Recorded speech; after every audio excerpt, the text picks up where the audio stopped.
Good morning and thank you for joining us for Wednesday's Daily Market Outlook. Joining me today is Emily from our trading room to tell us more about recent developments. Emily.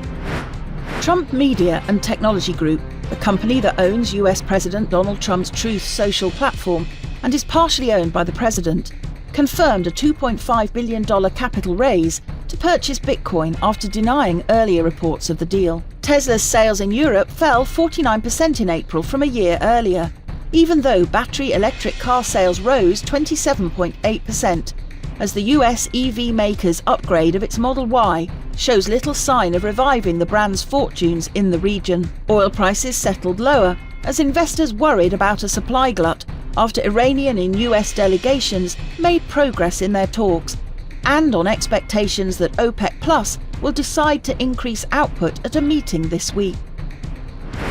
The sterling dollar pair saw moderate losses in the last session.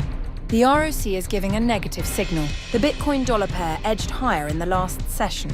The ROC is giving a negative signal. The Aussie dollar pair saw moderate losses in the last session.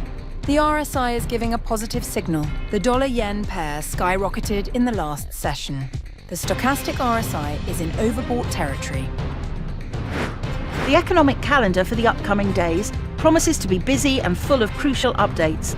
From high to moderate importance, these data points will play a role in influencing trading sentiment and guiding market forecasts. Traders and investors should remain vigilant as these data points approach. Being prepared for possible market reactions will be vital to navigating the financial landscape effectively. We hope that you've enjoyed our Wednesday's Market Outlook. On behalf of us all here, we wish you a productive trading day. Be sure to log in tomorrow morning for the latest news and events from the financial markets. Your trusted choice in online trading.